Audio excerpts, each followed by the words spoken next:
Hai guys, perkenalkan nama saya Getruis Ani dari kampus Universitas Katolik Santo Paulus Ruteng dari program studi Pendidikan Guru Sekolah Dasar. Baik teman-teman, seperti yang kita ketahui, virus COVID-19 semakin berkembang. Oleh karena itu, kita harus menerapkan 3M.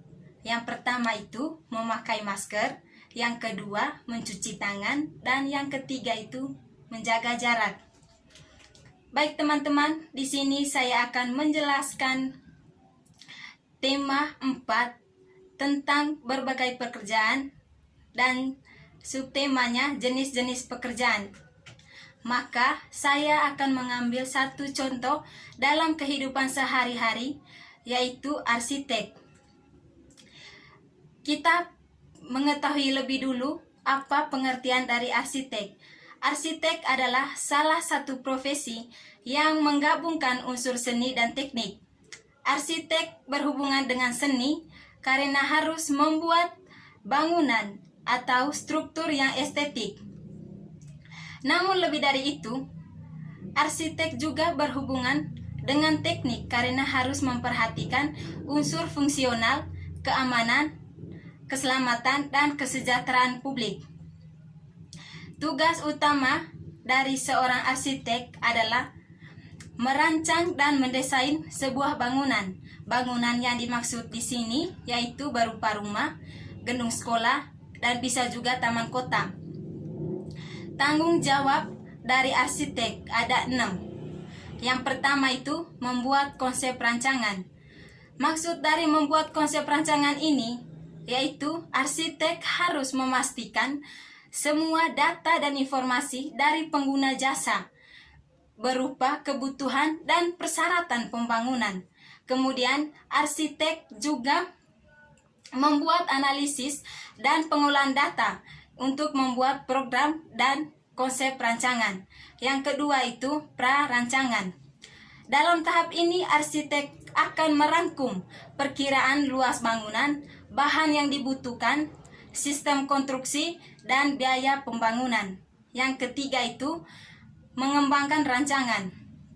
Setelah pra-rancangan disetujui oleh klien, tanggung jawab arsitek selanjutnya mengembangkan rancangan.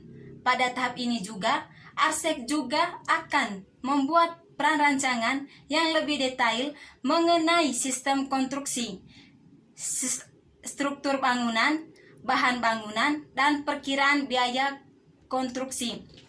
Yang keempat itu membuat gambar kerja. Selanjutnya, arsitek akan menerjemahkan konsep rancangan ke dalam bentuk gambar dan uraian-uraian yang detail mungkin. Arsitek juga akan menyajikan dokumen pelaksanaan dan persyaratan teknik pembangunan yang jelas. Yang kelima, proses pengadaan pelaksanaan konstruksi. Dalam tahap ini ada 2 tahap, yaitu yang pertama, penyiapan dokumen pengadaan pelaksanaan konstruksi. Maksud pada tahap ini yaitu arsitek akan mengolah gambar kerja ke dalam format dokumen. Yang kedua itu pelelangan. Maksud dari pelelangan ini yaitu seorang arsitek akan membantu klien dalam melaksanakan dan menilai pekerjaannya. Yang keenam itu mengawasi secara berkala. Pada tahap terakhir, arsitek melakukan peninjauan dan pengawasan secara berkala di lapangan. Arsitek juga mengadakan pertemuan secara teratur dengan klien dan pelaksanaan terpadu yang ditunjukkan oleh klien. Pengawasan ini dilakukan paling banyak 1 kali dalam 2 minggu. Di sini juga saya akan menjelaskan sila pertama Garuda Pancasila. Yang pertama itu ketuhanan yang Maha Esa yang bisa dilambangkan dengan bintang. Yang kedua, kemanusiaan yang adil dan beradab bisa dilambangkan dengan tali rantai. Yang ketiga, persatuan Indonesia bisa juga dilambangkan dengan pohon beringin. Yang keempat, kerakyatan yang dipimpin oleh hikmat kebijaksanaan dalam permusyawaratan perwakilan dilambangkan dengan kepala banteng. Yang kelima, keadilan sosial bagi seluruh rakyat Indonesia dilambangkan dengan padi dan kapas. makna sila pertama dalam Garuda Pancasila. Yang pertama itu percaya adanya Tuhan sehingga setiap warga negara rela untuk diatur. Yang kedua itu setiap orang dibebaskan memeluk agama masing-masing, maka setiap orang bertanggung jawab untuk taat dengan aturan agamanya. Yang ketiga itu semua yang Tuhan berikan harus kita jaga. Contoh makna sila pertama dalam kehidupan sehari-harinya. Yang pertama itu memiliki satu agama dan menjalankan peribadatan dari agama tersebut. Kepemilikan terhadap agama harus diikuti dengan ketakwaan Tuhan Yang Maha Esa. Yang kedua, menjalankan agama dengan tetap memperhatikan kondisi di sekitar dan tidak mengganggu ketertiban dan keamanan di tengah masyarakat. Yang ketiga, menjaga toleransi, saling menghormati di antara umat beragama agar tercapai kedamaian dan kenyamanan bersama. Yang kedua, makna sila Pancasila. Yang pertama, mengakui dan memperlakukan semua dengan martabatnya sebagai makhluk Tuhan Yang Maha Esa. Yang kedua, mengakui persamaan derajat, persamaan hak, dan kewajiban setiap manusia tanpa membeda-bedakan suku, keturunan, agama, kepercayaan, jenis kelamin, dan kedudukan sosial. Yang ketiga, mengembangkan sesama manusia. Contoh makna sila kedua dalam kehidupan sehari-hari. Yang pertama itu saling menghormati guru dan teman. Yang kedua, saling tolong-menolong jika yang lain mengalami kesulitan. Yang ketiga, menghormati orang tua. Makna sila ketiga.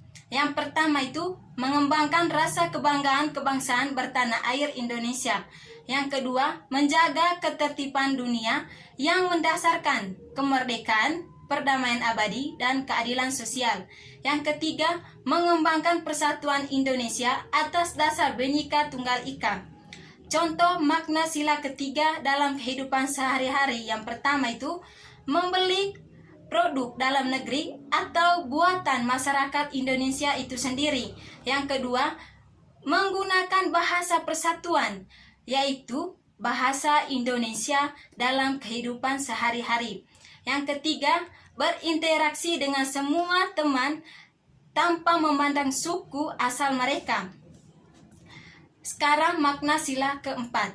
Yang pertama, sebagai warga negara dan masyarakat, setiap manusia Indonesia mempunyai peringkat, hak, dan kewajiban yang sama. Yang kedua, tidak boleh memaksakan kehendak kepada orang lain. Yang ketiga, mengutamakan musyawarah dalam mengambil keputusan untuk kepentingan bersama. Contoh makna sila keempat dalam kehidupan sehari-hari. Yang pertama itu sebagai warga negara, masyarakat, setiap manusia Indonesia mempunyai kedudukan yang sama, hak, dan kewajiban di tengah masyarakat. Yang kedua, tidak boleh memaksakan kehendak kepada orang lain. Yang ketiga, mengutamakan musyawarah dalam mengambil keputusan untuk kepentingan bersama. Makna sila kelima. Yang pertama itu mengembangkan sikap adil terhadap sesama. Yang kedua, menjaga keseimbangan antara hak dan kewajiban. Yang ketiga, menghormati hak orang lain. Contoh makna sila kelima dalam kehidupan sehari-harinya, yaitu yang pertama, memberikan bantuan jika ada teman dalam kesulitan. Yang kedua, menghindari sikap sombong di tempat bermain. Yang ketiga, menghargai hasil karya teman. Baik teman-teman, itu saja materi yang saya jelaskan. Sekian dan terima kasih, dan semoga bermanfaat bagi teman-teman.